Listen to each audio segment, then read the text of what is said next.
Hey y'all, it's Miso. Welcome to my kitchen today. I want you to come on in. I've been expecting you. Guess what I'm gonna do for you? Gonna cook you something good. It's going to be quick, easy, simple, and delicious. Most of all. Ain't that the way it ought to be? I'm gonna teach you how to make it. You're gonna make it for your family. And guess what? They're gonna call you a kitchen rock star. Yeah, you're gonna be swamped with hugs and kisses and all those good compliments. Take all the credit, girl. Pop your collar. Ooh, look what we are doing today. Does that look good? Looks good to me. I've got an array of stuff down here that I'm going to be using. Just some heavy cream, some garlic powder, this is some French's fried onions. I got sour cream, I have cheese, and I got butter. I've got some egg noodles. And I have got some, let's see, what am I going to look here next? Some Rotel. Actually, this is just tomatoes with chili peppers in it. The brand name is Rotel, but we always just call it Rotel, but it's just tomatoes and chili peppers. Got some tuna fish, some cream of mushroom soup, some chicken, some cheese soup, some cheese whiz. You don't got to go out and buy any cheese whiz. You can use Velveeta if you have it.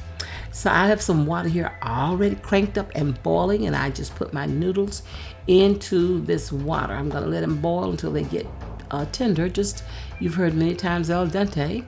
And then I'm going to go on and pour them up into my colander.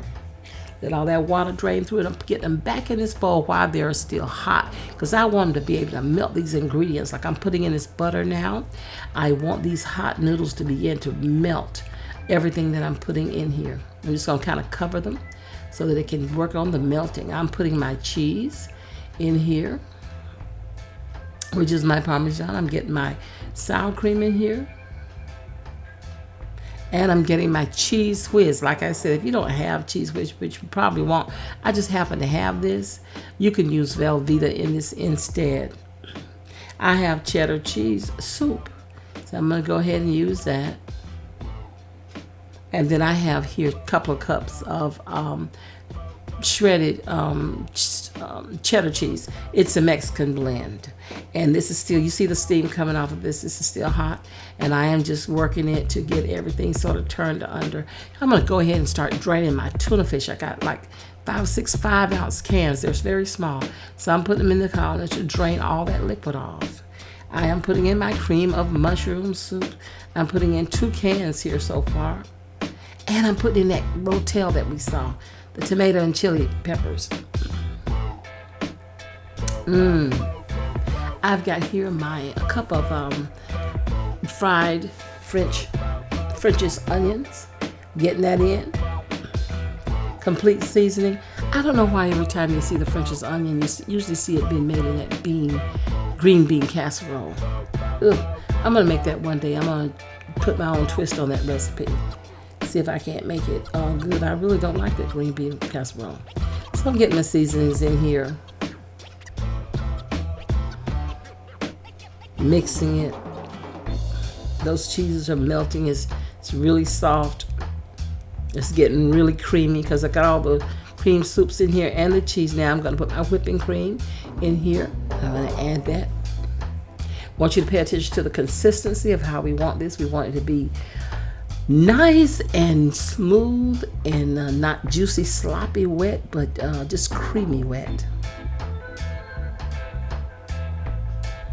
So I'm going to go ahead and mix this.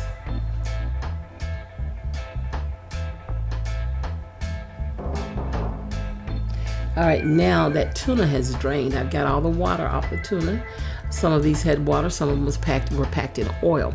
Got all the oil or water, either one off, and now I'm mixing this into the noodles. I'm getting it all mixed through the noodles.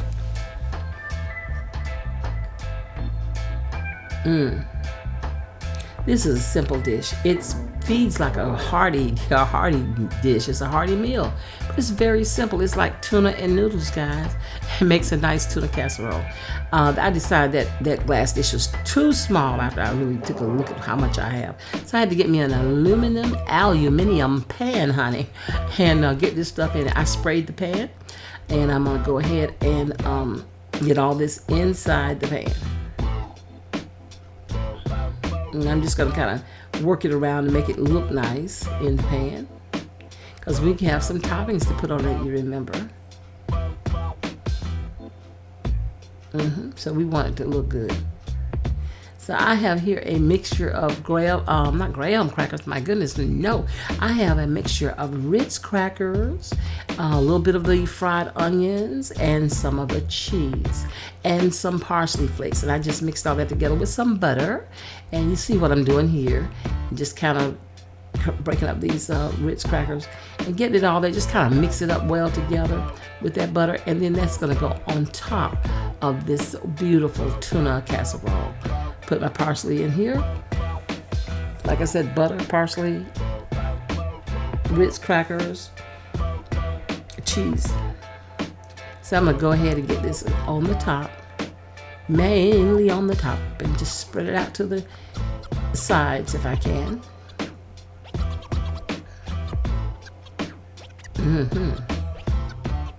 Nice job. I put it into a preheated 350-degree oven for about 35 to 45 minutes or until it's golden brown. Keep a good eye on it after 30 minutes to make sure it gets to the way that you want it to look. Look at that. Look at that. Look at that, y'all.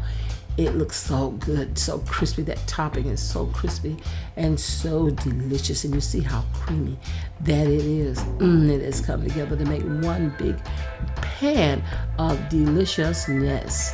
So I'm going to go ahead. I could let this stand a little longer and it would tighten up a bit more. It would be better to do, but I'm going to go ahead now in the interest of time. And I'm going to go ahead and get this out. Y'all see it smoking? I'm going to go ahead and get this out onto a little serving dish and let you see what we are really working with. Delicious, delicious. You can see that tomato in there. You see the cream soups. You see the tuna. Oh, you can see each thing. Let's see what it tastes like. It looks so good. Again, I'm just crazy about the creaminess of the inside, but then that crunchy topping is what kicks it right off to me. Creamy, soft, and crunchy good. That's what I like together. Creamy, soft, and crunchy good.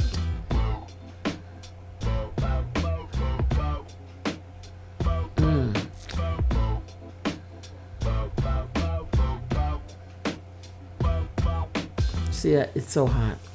All right, so I have served this up. Isn't it beautiful? Now, normally what we will eat with this is sometimes we'll have English peas because we really like sweet English peas. We'll have sometimes English peas with this and some crackers, English peas, and a roll, or just English peas and no bread at all because we got the noodles. We don't really need the bread. Oh, look at that. Let me just, I'm trying to let you see it, but I'm ready to start tasting.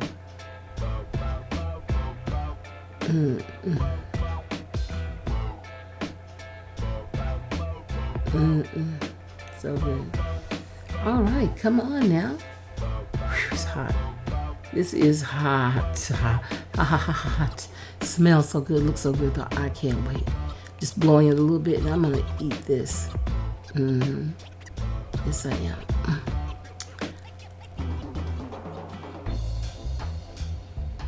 Okay, into my mouth.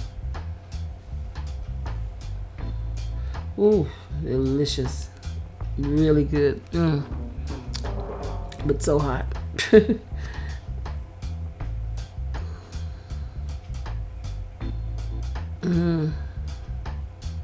Shoo. I'm trying to move it around and get some of this heat off of it.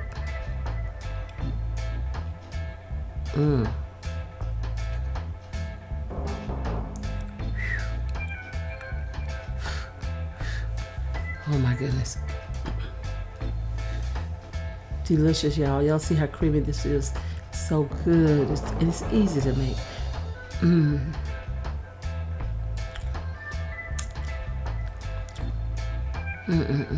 This gets a big old 10 out of 10. This gets a big old 100. Hey guys, I want to thank you for coming by today, checking on me. You wanted to see what I was doing. You knew I'd be throwing down, and I hope that I did not disappoint. Thank you for watching again. If you're already subscribed to my channel, I thank you. If you're not, please hit that red subscribe button and then the notification bell until you see parentheses. That way you know that you'll be notified every time I put up a new video. I'm on Instagram, TikTok, and I'm on Facebook. I'm Miso Making It, so give me a look-see over there. Give me a thumbs up, guys. That really helps to move me along in the search engine. I am trying to grow my channel, and that will help me a lot. Thank you for doing that. Leave me some comments. I love hearing from you. I read each and every one. I can't respond to everyone, but I read each and every one. Share my videos wherever you're active on social media. And again, give me that thumbs up. Guys, I want to encourage you to do this. Love yourself. Keep a good check on your mental health. Make sure you're okay. And that way you get yourself all good and you're able to love yourself. You're going to be better able to love those in your life. Yeah. And here's a way that you start, though, by showing your love. Show your love by sharing your food. That's what you do. Share your love, share your food. That's what I come on here every day and share these great, wonderful recipes with you. I share my love with you by sharing these recipes. You do that for somebody else. Hey guys, bye-bye. I'll see you next time.